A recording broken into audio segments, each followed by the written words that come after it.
नमस्कार दोस्तों। आज मैं लेकर आई हूँ धरती माता की कहानी। एक माँ थी, उसके एक बेटी और एक बेटा, दोनों छोटे छोटे थे।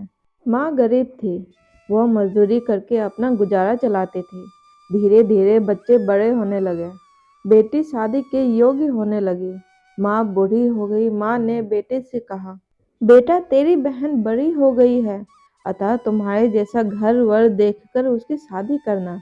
ऐसा कहकर माँ तो कुछ दिनों में मर गई। भाई गांव गांव घूमा, लेकिन बहन के योग्य कोई वर नहीं मिला। वह घूम घूम कर थक गया। बैठे बैठे सोचा कि मैं ही इससे शादी कर लूं। ऐसा सोचकर वह चुनरी और सामान लाया। बहन ने कहा, यह सब सामान क्यों लाया है भाई? भाई बोला, तेरी शादी है। मोहल्ले वालों ने बहन से कहा कि तुम्हारा भाई ही तुमसे शादी कर रहा है।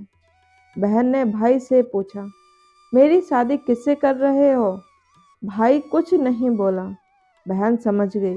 बहन ने एक लोटा लिया, चुनरी ली और चप्पल पहनकर जंगल में रवाना हुई। गाय के ग्वालों ने पूछा, वन में क्यों जा रही हो? वह कुछ नहीं बोली। वन में जाकर धरती माँ को पुकारने लगी। बोली, हे माँ, तुम ही मेरी लाज रखना, नहीं तो अन्याय हो जाएगा। मैं क्या करूं? मुझे अपनी गोद में ले लो, नहीं तो यहाँ पर मर जाऊंगी।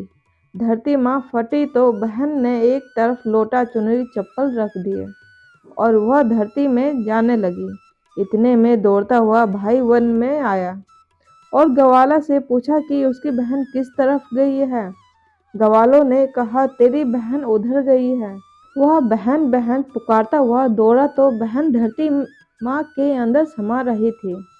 थोड़े बाल बाहर दिख रहे थे। उसने बहन के बाल मुट्ठी में पकड़े और रोने लगा। बहन, तू सत के लिए धरती माँ की गोद में समा गई। मेरी बुद्धि भ्रष्ट हो गई थी। माँ का वचन निभाने के लिए मेरे जैसा कोई वर नहीं मिला, इसीलिए ऐसा विचार आया। पर धरती माँ ने सत्य के लिए बेटी को अपने में समा लिया। जो बाल बाहर थे वो भी दब गए। इसीलिए औरतें कहानी सुनती हैं और लोटा, चप्पल, चुनरी एक बर्तन में हरे मूंग, एक लड्डू कुंवारी कन्या को देगी। उसको धरती माता सुखी रखेगी। जय हो धरती माता की।